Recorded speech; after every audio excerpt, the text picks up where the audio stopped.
Welcome to another edition of Trunk and Tales as we navigate what is happening in the world of politics. And what is happening in the world of politics right now, it appears a very close presidential race. In fact, what happens in Pennsylvania may determine who wins the White House, and especially what happens in Southwestern Pennsylvania. That is part of what we will discuss with some experts who live in Southwestern Pennsylvania in this edition of Trunk and Tales.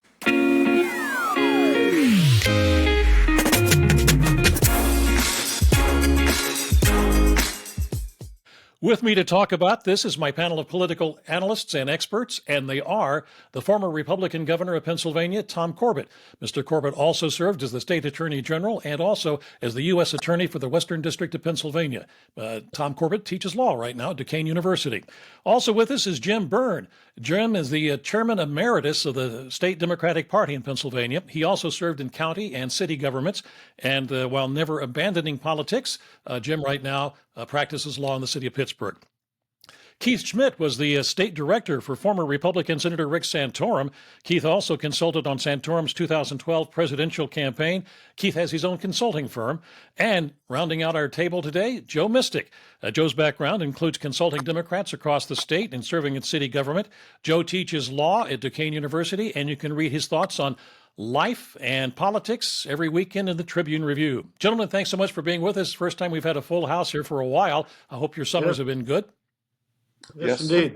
Yes. Good. Well, it is fall, and that, of course, means we're in the election season. And if the polls are correct, the battle over who will be the next president is a dead heat.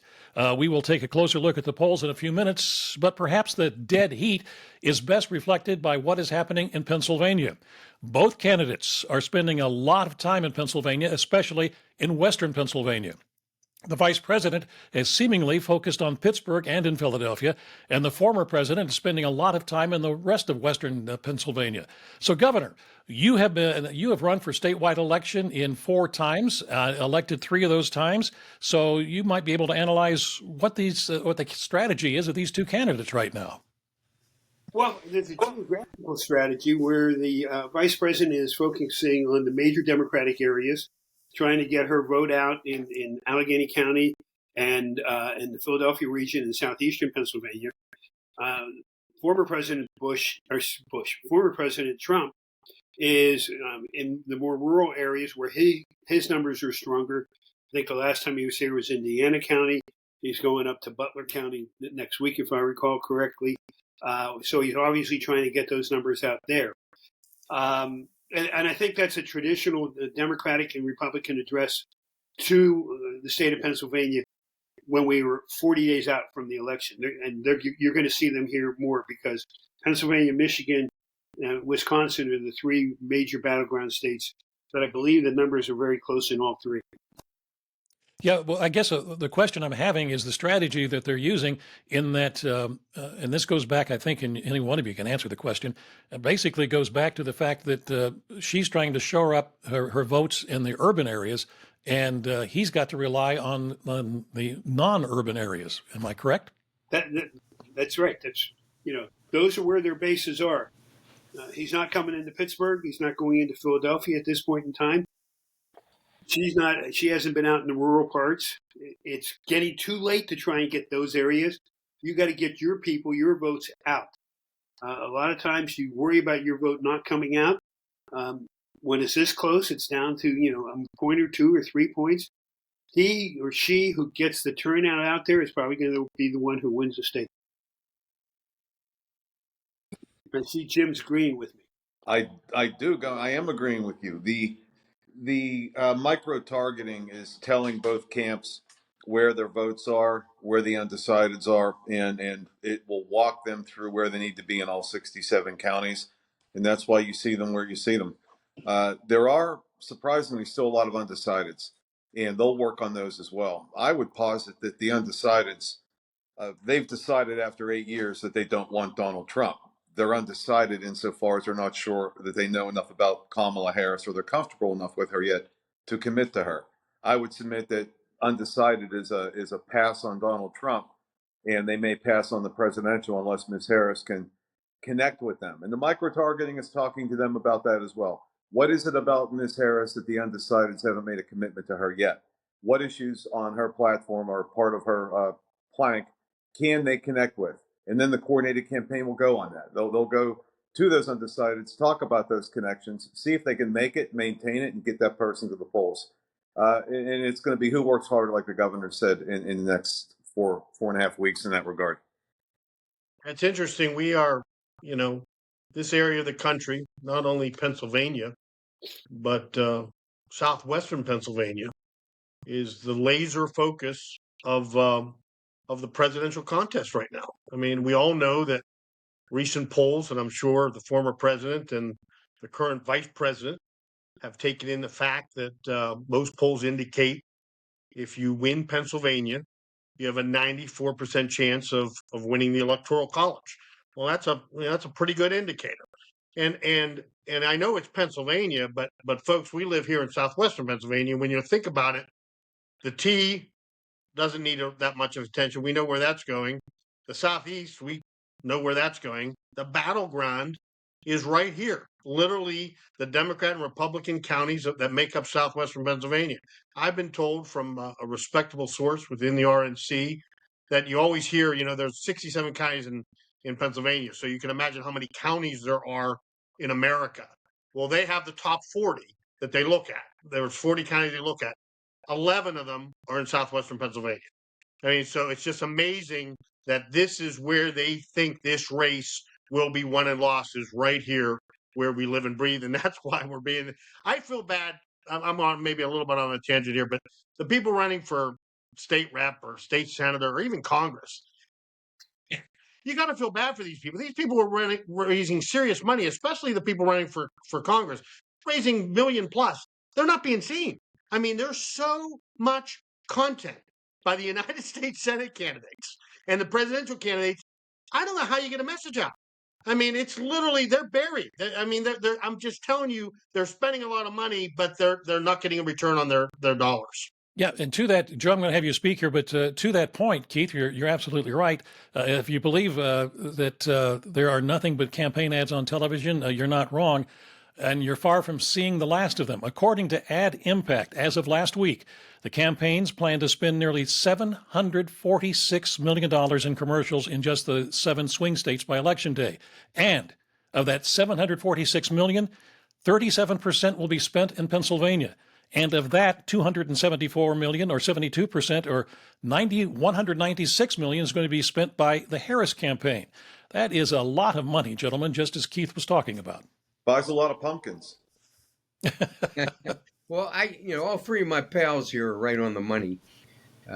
This is the place to be. Just think how blessed we are to be interested in politics, to be active in politics, and to be alive for this fight, and be living in Southwestern Pennsylvania. This is as good as it gets. We'll never see anything like this again. And for people like us, I hope not. In and around this business, we're blessed. This is a great time. I'm going to add one more county, though, and that's Erie County. Erie County is a crucial county. It is a real blend of Republican and Democrat, Democrat city, Republican rural area to the county. I've seen stories in the past about how they're paying attention to that one. I would not be surprised to see both candidates in the next 40 days to make a stop in Erie County, too. Well, Gov, you're dead on, because I said there was 11 out of 40 from Southwestern Pennsylvania. I should have said Erie, because of the 11, the number one ranked for them is Erie. It's actually in northwestern Pennsylvania, but the rest are down here in Southwestern Pennsylvania. But Erie is their number one target in Pennsylvania. Well, this goes to basically to all of you, but maybe more to Keith and the governor. Are the Republicans that secure in the T? And the only reason I bring this up is John Fetterman really, made inroads into the T area and was able to win that election two years ago. So is the T, again, that solid for Republicans? I travel extensively in Pennsylvania, and this will be brief. I travel extensively in the T. It's unbelievable the amount of signage on businesses, on barns, in houses. I would say, if I had to give a statistic, it's easily 10 to 1, maybe higher. So but there's not a whole lot of people there. But we have to hope that they vote at a high percentage. But I think that the traditional T is safe for Donald Trump, in my opinion. It's I would say parts of that traditional T are not quite the same as they were in past elections. Center County is one that is certainly not as Republican as it was. I think the county commissioners there, or the majority, is now Democrat, and a lot of that has to do with the university being there, Penn State. But overall, I think they feel secure enough in the T that they can spend their times here in southwestern Pennsylvania, a little bit in southeastern Pennsylvania, and obviously Erie. the T is, the T will go red, maybe with the exception of Center County, maybe Cambria with Johnstown, probably not. But yeah, you're right, Keith. Probably not. It'll be red. But if the question is who will win the T, other than Center County, sure, Mr. Trump will probably most likely win all the counties but Center. But the question is by how much, and Right. that's part of the Democratic Party 67 county strategy. We initiated that in 2010. We formed a rural caucus. We started to put offices in the T. So instead of getting clobbered 90-10 in the T, we have worked for the last 14 years as a state party to shave the points off of those margins in those rural counties. So if we see Tioga or Sullivan or Potter or Cameron, or name one, coming in at 70-30 or 75-25, heck, and some of them will even take an 80-20. That means Philly and Allegheny don't have to do all the heavy lifting. So you will see margins for Mr. Trump coming out of the T, but they won't be what they used to be, and that will help us. A lot of us on the Democratic side have been ahead, or our candidates have been ahead until about 11 p.m. And then you just stand there and you watch those numbers roll up coming in from the T. It's like a tsunami that washes over you, and you end up losing by early the next morning. And it's just not like that anymore. As Jim said, I think it was about 10 or 15 years ago, things began to slow in terms of that tidal wave. They seem to grow a little bit smaller, and it's also peculiar to different races. You might get a candidate who appeals to the folks in the T who's a Democrat. I think Fetterman's maybe a one-off, in a sense.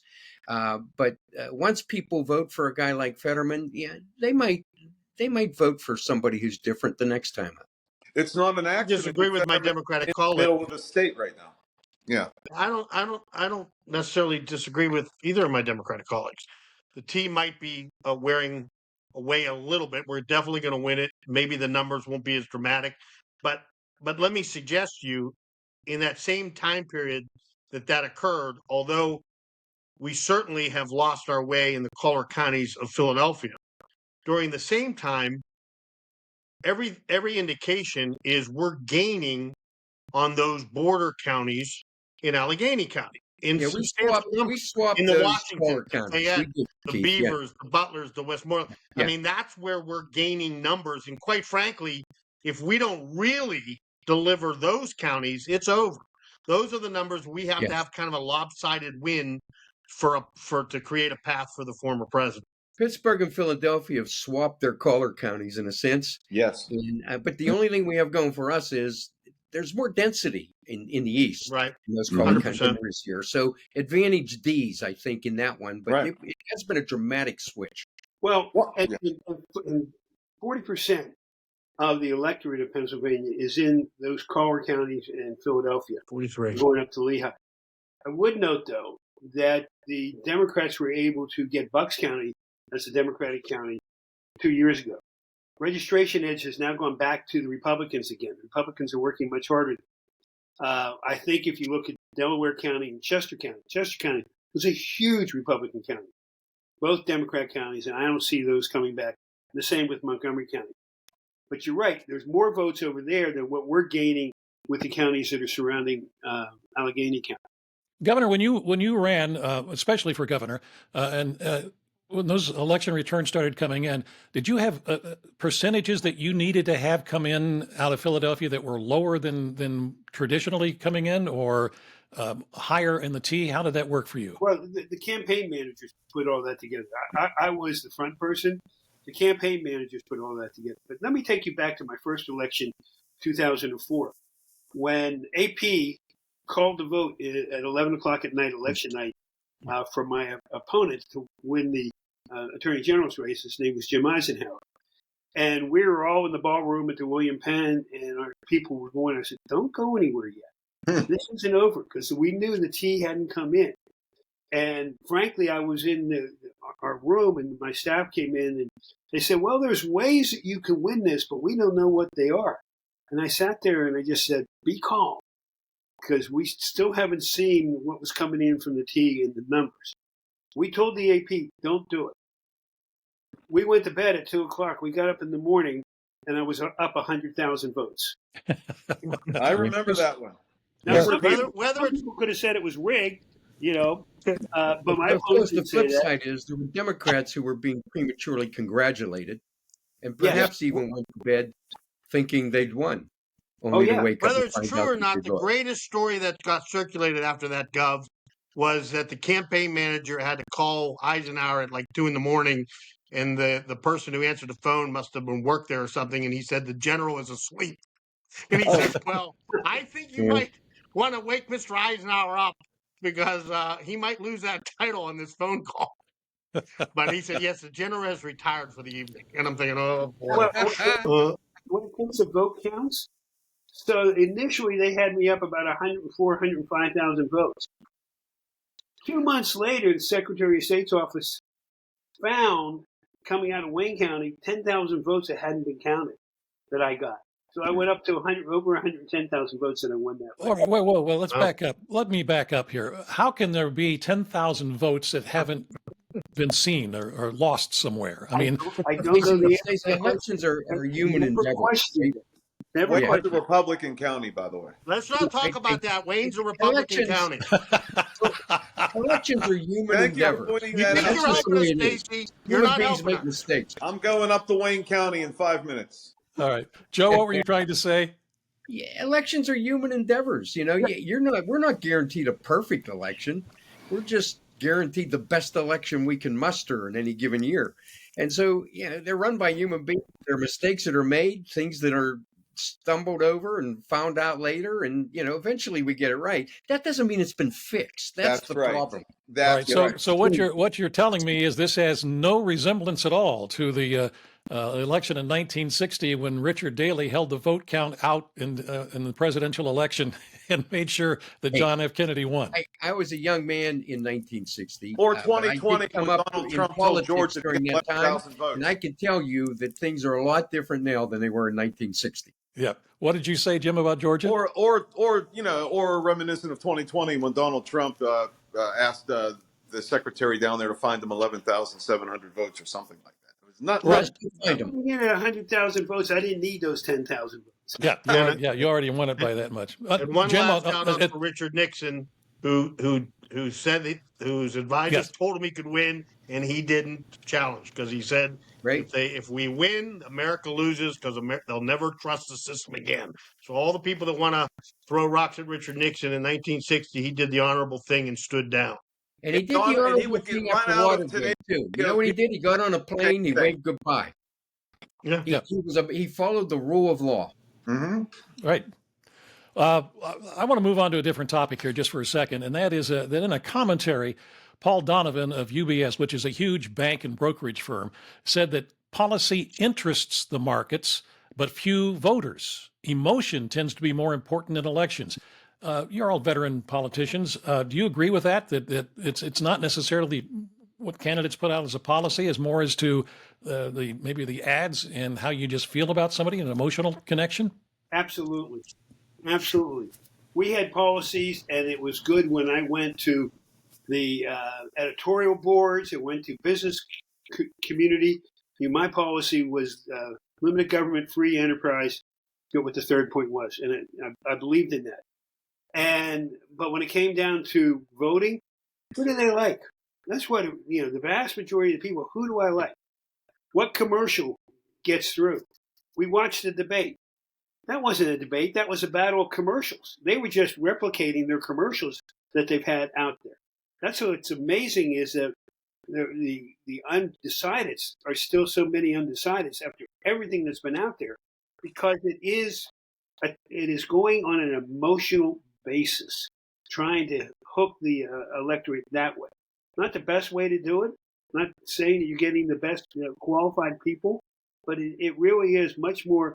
The policies are great, but you got to get elected. You know, the greatest political ad ever may have been the Daisy ad that LBJ ran against Barry Goldwater in It was shown once. 1964. That's it. And talk about emotion. You know, that touched everybody's heart somewhere. They're feeling somewhere. You got to remind the electorate here that's listening, Joe. Pardon me? Remind the people who are watching this what you're talking about. What it was. Yeah, well, there was a little girl pulling the petals off of a daisy, a pretty little girl in a meadow pulling the petals off a daisy, as there was a countdown from 10 to 0, and it's 0, an atomic bomb went off, and you saw a mushroom cloud in the background. And that was what Barry Goldwater was going to bring to America if he were elected president. It was, that was all emotion, but it was the best ad ever made. I believe it inspired James Cameron in Terminator 2. There's that scene where the little girl's in the playground. Yeah. I think he had. I think so. I read somewhere where that commercial inspired him to He's do not like quoting Shakespeare. He's quoting.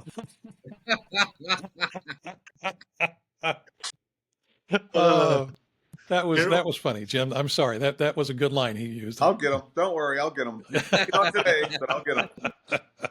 Well, I tend to think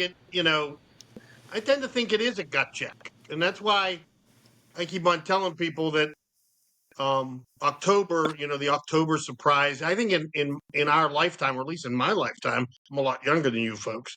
I don't know that there'll be a more consequential presidential October than the one we're about to stare down. Because I don't necessarily completely agree with the Gov who said about what he thinks are a number of undecided. I think it's the fewest ever. I think these hundreds of millions of ads and debates and all these visits and the numbers don't seem to be moving. So it's going to come down to that gut check. Now, as a Republican, we hope that gut check, they might not understand the economy, but they'll just give a gut check. Excuse me. They might not understand policies, but they'll give a gut check on the economy. Do they feel like they're better off than they were 4 years ago? That's what we're going to push on them, right? We're going to want them to think about those things. And it could be a game-time decision. It could be literally who has that momentum for whatever reason towards the end. And I know, again, when I talk about people I talk about at the National Party, there's a real concern over the strategy of when, if you have some aces, when do you play them? I mean, how do you, is it, you can't wait too long? You can't wait too soon.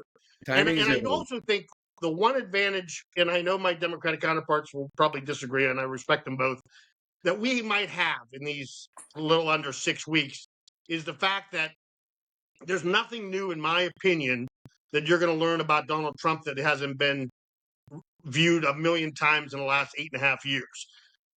Kamala Harris, we're still, to a degree, getting to know her. And right now, that's her advantage. She's able to define herself because we didn't know her. But if we peel away the onion and we can successfully educate people on things that we have concerns with, and the more you know, and a lot of people are saying, hey, the more you know, the educated voter favors us. But we're going to have to do the educating. The former vice president was able to set a new chart a new image for her because she was really not defined. She was one of the least known vice presidents in American history. So whatever she said, you just agreed to. You didn't know that some of the things might be flip-flops, or she didn't start out with that position. But that's on us to explain. I really believe this race will tighten up will benefit Donald Trump if we can educate people on not personal stuff, not nefarious things, not accusations, just on what the Democratic ticket stands for, because I can tell you it's to the left of Mr. Biden. And I'll end with this. The other thing that encourages me is I was on a conference call last week that talked about mail-in ballots and the Biden performance compared to Kamala's performance. And although they're kicking our butt on mail-in ballots, it's probably to no one's surprise that mail-in ballots are dramatically down from 2020, the height of the pandemic. I mean, so there's not as many across the nation. In fact, there might be almost a 40% haircut, which is going to require Democrats to show up on Election Day, which I'm sure they will. But and the gap between Republicans and Democrats requesting ballots, although still enormous, is closer than it was in 2020. So we're gaining in real percentages and in overall numbers. And all the places where Biden performed, these key battleground states, Kamala is behind where Biden was in 20 in every one of them.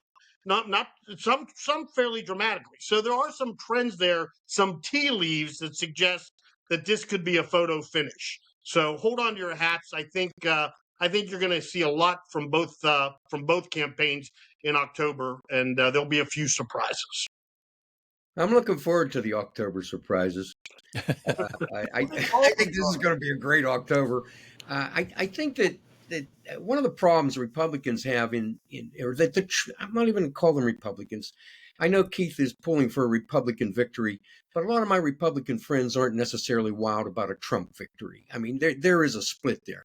And so I know that he's true to his party, and I respect that. The problem with the Trump campaign is that these October surprises that they might have against Kamala Harris are probably risky. They've not yet found a way to attack her unless it's in some misogynistic manner. I mean, they're just missing the mark. And when they attack her, they offend the women of America in both parties. And so it's a tricky spot for them to be in, to be unleashing October surprises. I would have to give a lot of thought to. So I have to ask this question: Is she vulnerable then, Joe?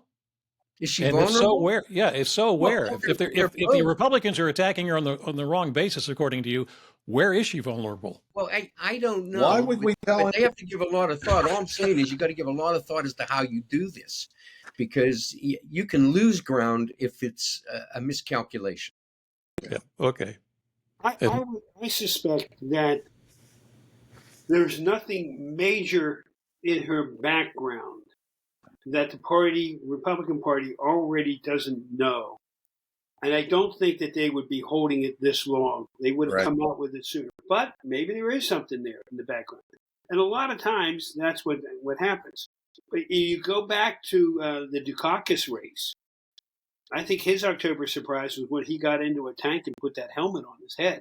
He did it to himself. Yeah. So I call those fumble. Yeah. Either one of them could fumble. Right. Yes. Yeah. Exactly. So the lesson is, if you're a politician, never put on a hat. Kennedy never did. It's one of the rules. Yep. Oh, well, let's talk about the polls. I said we were going to, so let's do that. According to the Real Clear Politics average of polls, it is a dead heat. Nationwide, Harris leads by about 2%. In the swing states, Trump leads by 0.2%. And in the critically important state of Pennsylvania, which we have been talking about, Harris has a 0.6 point lead. So you're all veteran politicians, and all of you have been around the block a couple of times, and you said you really don't pay attention to the polls until we're about a month to two, maybe 2 weeks out from the election. So we're getting close to that. So give me your reaction to where the polls are right now. Do you expect it still to remain a dead heat when we hit November? Yes. I don't think it's going to move much. It's going to be very, very close. They'll stay where they are unless, I think, again, though, however, with the field work that the Harris team is doing to reach out with a coordinated campaign on those undecideds, you could see a few points tick. At the end of the day, who has a better ground game, coordinated campaign that can go door to door, identify your voter, get your voter to the poll, get your voter to send in the absentee or the mail-in ballot, and the infrastructure that the Harris team has in that regard dwarfs the Trump team advantage Harris. I think similar to 2016, Stacey, there is still a lot of people that, how many times are we going to hear this? I don't like his antics. He's bombastic, but I like his policies, or I like what he stands for. So what happened, at least what scholars are telling us happened in 2016 when he was trailing in almost every major poll leading that election. He ends up winning the Electoral College. Is there was an undervote because people were disingenuous to pollsters. Some husbands lied to their wives or lied to their neighbor because they wanted to go to a cocktail party and wanted to get invited to the picnic.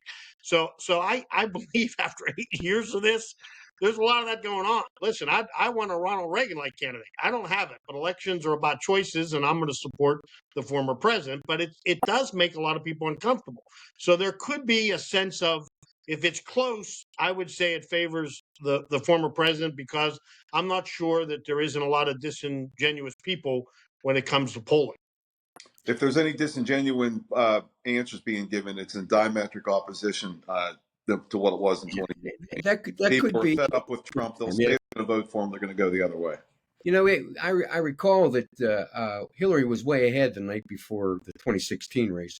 I don't put any stock in these polls, but if I'm working in the Trump camp or in the Harris camp, I love that the polls are saying it's a tight race.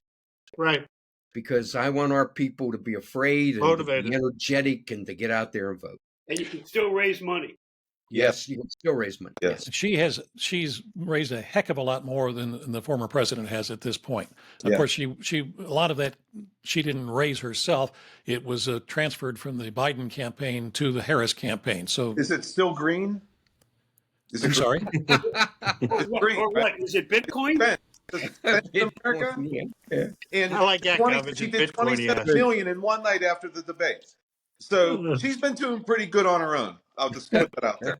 Well, okay, I'll grant you that. But again, I think 250 million or whatever was transferred over to her. And It- She didn't start out. She didn't start out with an On her own, inheritance from she her didn't father. have That much is true.